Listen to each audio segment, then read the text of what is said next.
جی السلام علیکم۔ آج کی اس ویڈیو میں ہم شیئر کرنے جا رہے ہیں آپ کے ساتھ 3 زمانے یعنی 3 صدیوں کی کہانی۔ آپ نے یہ سمجھنا ہے کہ ہر 100 سال کے بعد ایک ایج گزر جاتا ہے، ایک زمانہ گزر جاتا ہے۔ تو 19ویں صدی جو ہے وہ 100 سال، اور پھر 20ویں صدی، اور پھر 21ویں صدی۔ تو 3 ایجز کی کہانی میں سب سے پہلے تو آپ نے یہ سمجھنا ہے کہ 19ویں صدی یا پہلا جو 100 سال ہے اسے آپ کہتے ہیں ایج آف ایگریکلچر، یعنی کہ 19ویں صدی میں زیادہ تر جتنا بھی کام ہوا وہ ایگریکلچر کے اوپر ہوا۔ امیر لوگ وہ کنسیڈر ہوتے تھے جن کے پاس بہت زیادہ جو ہے زمین ہوتی تھی، ایگریکلچرل لینڈ ہوتی تھی، اور اس زمانے میں جو لوگ کھیتوں میں بہتر کام کرتے تھے، فزیکلی فٹ ہوتے تھے، ہیلدی ہوتے تھے، ان ورکرز کی بہت زیادہ ویلیو ہوتی تھی۔ اور امیر لوگ وہ کنسیڈر ہوتے تھے جن کے پاس زمینیں بہت زیادہ ہوتی تھیں، یعنی جاگیردار ہوتے تھے، مثلا 1000 ایکڑ، 2000 ایکڑ، 5000 ایکڑ۔ تو اس طرح سے بہت زیادہ زمینوں والے جو لوگ ہوتے تھے وہ امیر لوگ ہوتے تھے۔ تو زیادہ تر آپ کہہ سکتے ہیں کہ 10% جو لوگ تھے وہ زمینوں کے مالک ہوتے تھے، اور 90% جو لوگ تھے وہ ان زمینوں کے اوپر کام کرتے تھے، جسے ہم ایگریکلچر ورکر کہہ سکتے ہیں، یعنی وہ زرعی زمینوں پہ کام کرنے والے لوگ۔ تو اب آپ نے یہ سمجھنا ہے کہ وہ ایک صدی جو تھی 19ویں صدی، اس کو ایگریکلچر ایج کہا جاتا ہے، اور آپ یہ کہہ سکتے ہیں اس کے بعد پھر آیا انڈسٹریل ریولوشن۔ 20ویں صدی جو ہے اس کو ایج آف انڈسٹری کہا جاتا ہے۔ تو 100 سال یعنی ایگریکلچر کے بعد انڈسٹریل ریولوشن آیا۔ اب جب انڈسٹریل ریولوشن آیا تو جو دولت تھی وہ شفٹ ہوئی لینڈ سے، ایگریکلچرل لینڈ سے یہ ریئل اسٹیٹ کے اندر آئی، بلڈنگز میں، فیکٹریز میں، ویئر ہاؤسز میں، مائنز میں، اور ریزیڈینشل پراپرٹیز کے اندر جو ہے۔ تو ایگریکلچرل لینڈ جو تھی اس کی اہمیت کم ہو گئی اور چلی گئی یہ فیکٹریز کی طرف انڈسٹریل ایج میں۔ تو جو ٹرانسفر آف ویلتھ ہوا وہ ایگریکلچر سے شفٹ ہو گیا انڈسٹریل کی طرف۔ تو یہاں پر بلڈنگز، فیکٹریز، ویئر ہاؤسز، اور اس کے ساتھ ساتھ مائنز، گولڈ مائنز کہہ سکتے ہیں، سلور مائنز کہہ سکتے ہیں، یا پھر جو ریزیڈینشل پراپرٹیز تھی ان کی اہمیت جو ہے وہ بڑھتی گئی۔ اور اس میں کیا ہوا کہ جو ریچ اور فرٹائل ایگریکلچرل لینڈ تھی وہ سڈنلی اس کی ویلیو کم ہوتی گئی، اور لوگ جو ہے ریزیڈینشل پراپرٹیز یا فیکٹریز کی طرف یا گھروں کی طرف یا مائنز کی طرف چلے گئے۔ اب اس دور میں کیا ہوا کہ بہت سے انڈسٹریلسٹ جیسے ہینری فورڈ ہے، اس کے ساتھ راک فیلر ہے، اور اس کے ساتھ اسٹینفورڈ ہے اور کارنیگی ہے، ان سارے لوگوں نے بہت زیادہ انڈسٹریز لگائیں، اور یہ انڈسٹریز پھر پوری دنیا میں پھیلیں۔ اور یہاں پر بھی 90-10 کا رول تھا، 10% لوگ جو تھے وہ انڈسٹریز کے مالک تھے، اور 90% جو لوگ تھے انہی انڈسٹریز کے اندر کام کرنے والے تھے۔ تو آپ نے دیکھا کہ ویلتھ کا ٹرانسفر جو ہوا ایگریکلچرل ایج سے انڈسٹریل ایج میں ہوا، لیکن اس وقت جو جاگیردار تھے وہ بعد میں انڈسٹریلسٹ بن گئے۔ تو یہی سٹوری آپ نے آگے بھی دیکھی کہ اس وقت کے جو جاگیردار تھے وہ بعد میں انڈسٹریلسٹ بن گئے، اور ویلتھ ٹرانسفر ہوئی جنریشن ٹو جنریشن۔ اب ان 2 صدیوں کے بعد، ایگریکلچرل ایج کے بعد، انڈسٹریل ایج کے بعد، ابھی ہم پاکستان میں زیادہ تر انڈسٹریل ایج میں ہی جی رہے ہیں، اور ابھی بھی فیکٹریز اور نوکریوں کی بات ہوتی ہے۔ پھر ایک تیسرا زمانہ آیا جس کو کہا جاتا ہے انفارمیشن ایج۔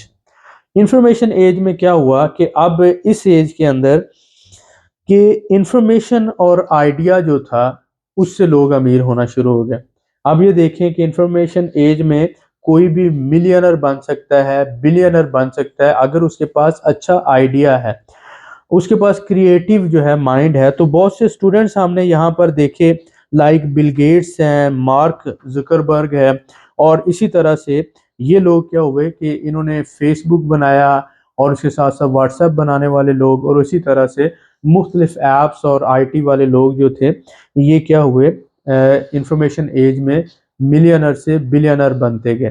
یعنی اس ایج میں کیا ہوا کہ ویلتھ جو ہے، عام لوگ، جو لوگ کریٹیو تھے، جن کے پاس مائنڈ تھا، انہوں نے اس مائنڈ کو یوز کیا، اور اپنے آئیڈیاز کی بیس پر وہ لوگ آئی ٹی کے دور کے اندر امیر ہونا شروع ہو گئے، اور جو ٹریڈیشنل دولت جو پہلے جنریشن ٹرانسفر ہوتی تھی، یعنی کہ نسلوں کے اندر ٹرانسفر ہوتی تھی، وہ پروسیس جو ہے یہاں پر آ کے ڈسٹرب ہوا۔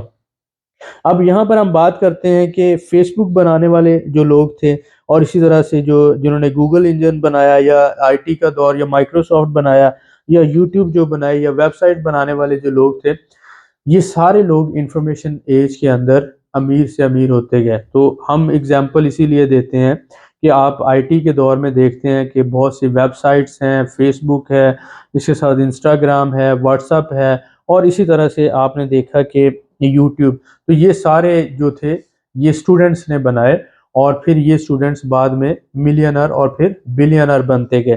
تو انفارمیشن ایج ایسا ایج ہے 21ویں صدی، تو جس کے اندر آپ جو ہے وہ ایگریکلچر سے انڈسٹریل، اور انڈسٹریل سے جمپ کر کے انفارمیشن میں آ گئے۔ اور اب کیا ہوا کہ جو عام لوگ تھے جن کے پاس اچھا آئیڈیا تھا، وہ امیر ہونا شروع ہو گیا۔ اب یہاں پر ایک سب سے اہم بات یہ تھی کہ آپ کو ایسٹ خریدنا نہیں تھے، آپ کو ایسٹ بلڈ کرنا تھے۔ انفارمیشن ایج کا جو سب سے بڑا اہم پوائنٹ ہے وہ یہ ہے کہ آپ کو ایسٹ خریدنا نہیں پڑتا۔ مثلا جو پراپرٹی ہے، آپ مثلا گھر خریدتے ہیں، فیکٹری خریدتے ہیں، مائن خریدتے ہیں، یا کوئی بلڈنگ خریدتے ہیں، تو اس کے لیے آپ کو خریدنے کے لیے پیسہ چاہیے۔ لیکن یہاں پر انفارمیشن ایج میں آپ ایسٹ خرید نہیں رہے۔ اگر آپ کے پاس آئیڈیا ہے تو آپ اپنی ویب سائٹ بنا کے کامیاب ہو رہے ہیں، آپ اپنا واٹس ایپ بنا کے کامیاب ہو رہے ہیں، آپ اپنا فیس بک بنا کے کامیاب ہو رہے ہیں، آپ اپنا یوٹیوب بنا کے کامیاب ہو رہے ہیں۔ تو انفارمیشن ایج میں ایک عام بندہ جو ہے وہ اپنی موبائل ایپ بنا کے، اپنی ایک ویب سائٹ بنا کے وہ کامیاب ہو رہا ہے۔ تو اب آپ آج کے دور میں اس دور میں جی رہے ہیں، اسے انفارمیشن ایج کہا جاتا ہے۔ اب آپ کو ایسٹ خریدنے نہیں ہے، بلکہ آپ کو ایسٹ بلڈ اپ کرنے ہیں۔ تو اس ساری کہانی کا مقصد کیا تھا کہ 3 دور ہے۔ ایک دور تھا ایگریکلچر، جس میں دولت ٹرانسفر ہوتی تھی جنریشن ٹو جنریشن، اور جاگیرداروں کا زمانہ تھا۔ اس کے بعد انڈسٹریل دور آیا، یہ پھر انڈسٹریلسٹ کا زمانہ تھا۔ اس کے بعد انفارمیشن ایج آیا۔ انفارمیشن ایج آپ کا اور میرا، ہم سب کا زمانہ ہے۔ اگر ہم لوگوں کے پاس آئیڈیا ہے، اگر سوچ ہے، کریٹیو صلاحیتیں ہیں، تو ہم کچھ نیا، کچھ ڈیفرنٹ کر سکتے ہیں۔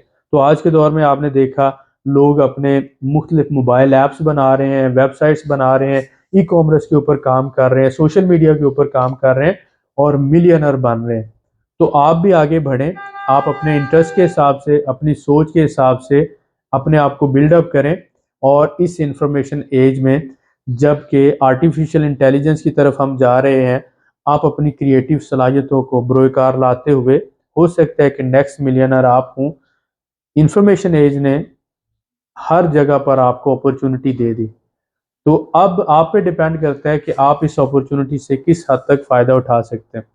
امید کرتا ہوں کہ یہ ویڈیو آپ کے لیے یوزفل رہی ہوگی، اور ہر 100 سال بعد جو صدی بدلتی ہے، ایک نیا دور آتا ہے۔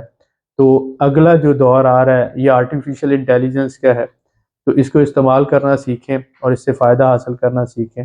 ملتے ہیں نیکسٹ ویڈیو میں۔ آپ کے خیال میں کون سی چیز جو ہے آرٹیفیشل انٹیلیجنس زیادہ افیکٹ کر سکتی ہے، اور ہمیں کون سی سکل سیکھنی چاہیے؟ نیچے کمنٹس میں ضرور لکھیے گا، اور لائک اور شیئر کیجیے گا۔ بہت شکریہ۔